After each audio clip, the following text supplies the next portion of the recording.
नहमदुहु व नुसल्ली अला रसूलिहिल करीम अम्मा बाद फ़अऊज़ु बिल्लाहि मिनश शैतानिर रजीम बिस्मिल्लाहिर रहमानिर रहीम। अल्हम्दुलिल्लाह, अल्लाह अज़्ज़ व जल की रहमत से माह रमज़ान मुबारक का बबरकत महीना अपनी रहमतें बरकतें लौटा रहा है। तो जैसा कि नाज़रीन हमें मालूम है कि अल्लाह अज़्ज़ व जल माह रमज़ान मुबारक के रोज़े हम पर फ़र्ज़ करार दिए हैं और इसका रोज़े का जो अज्र व सवाब है वो बहुत ज़्यादा है। उसके साथ साथ हुसूल सेहत का भी ये ज़रिया है। अब तो साइंसदान भी अपनी तहकीकात में इस हकीकत को तस्लीम करने लगे हैं कि जैसा कि ऑक्सफोर्ड जो यूनिवर्सिटी है उसका एक प्रोफेसर है, वो कहता है कि मैं इस्लामी अलूम जो है वो पढ़ रहा था, जब रोज़ों के बारे में पढ़ा तो उछल पड़ा कि इस्लाम ने अपने मानने वालों को कैसा अज़ीम शान नुस्खा अता फरमाया है। मुझे भी शौक हुआ, लिहाजा मैंने मुसलमानों की तर्ज पर रोज़े रखना शुरू कर दिए। अरसा दराज से मेरे मैदे पर वर्म था। कुछ ही दिनों के बाद मुझे तकलीफ में कमी महसूस होने लगी तो मैं रोज़े रखता रहा, यहाँ तक कि 1 महीने में मेरा मर्ज बिल्कुल ख़त्म हो गया। ये कौन कह रहा है? ऑक्सफोर्ड का एक प्रोफेसर जो कि गैर मुस्लिम है। वो कह रहा है कि मैंने 3 माह के रोज़े रखे तो मेरे मैदे पर एक वर्म था, तो वो रोज़ा रखने की वजह से वो सही हो गया। तो अल्हम्दुलिल्लाह, अल्लाह अज़्ज़ व जल की रहमत से मुसलमान है। अगर रोज़े रखने का फ़ायदा इस गैर मुस्लिम को हो सकता है तो हम तो अल्हम्दुलिल्लाह मुसलमान हैं। तो हमारा तो यकीन भी है अल्लाह पर कि अल्लाह अज़्ज़ व जल हमें इसकी बरकतें अता फरमाता है, इसका बहुत फ़ायदा है। तो हम क्यों रोज़ा छोड़ें? तो हमें तो चाहिए कि माह रमज़ान मुबारक के पूरे रोज़े रखने चाहिए। तो नाज़रीन, एक हैरत अंगेज जो है इंकशाफात भी है कि हालैंड का एक पादरी एल्फगाल, हालैंड का एक पादरी था, वो कहता है कि मैंने शुगर, दिल और मैदे के मरीजों को मुसलसल 30 दिन रोजे रखवाए।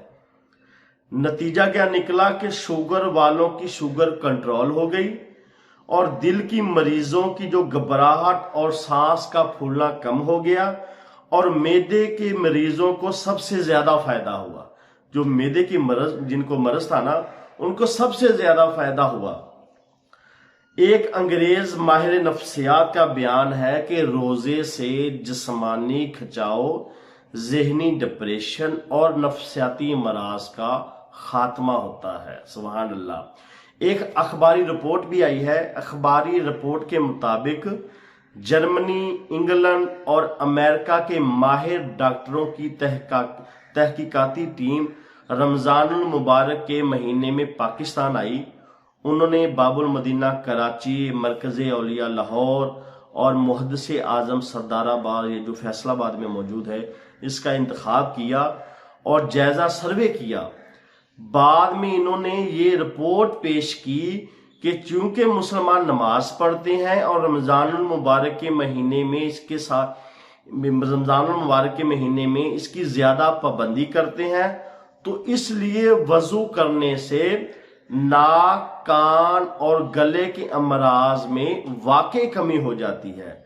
नीज मुसलमान रोजे के बायस कम खाते हैं, लिहाजा मैदे, जिगर, दिल और आसाब यानी पट्ठों के अमराज में कम मुब्तला होते हैं। सुबहान अल्लाह। नाज़रीन, देखा रोजा रखने के कितने फवायद हैं। एक रूहानी जो फायदा, जो अजर व सवाब, वो तो अल्लाह अज़्ज़ व जल हमें देता है, उसके साथ साथ हमें इसकी जिस्मानी बहुत फायदे होते हैं।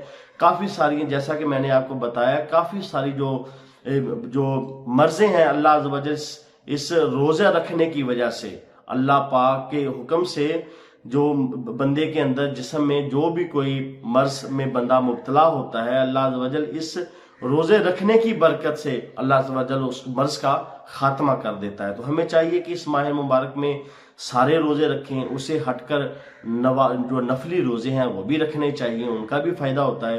लेकिन रमजान मुबारक के महीनों के जो रमजान के जो 30 रोजे हैं, इनके तो क्या ही कहने हैं। तो हमें चाहिए कि इस माह मुबारक में खूब इबादत करें, तिलावत कुरान मजीद करें, नमाज पढ़ें, तरावी पढ़ें और रमजान मुबारक के پورے روزے رکھیں، اس کے بہت فائدے ہیں۔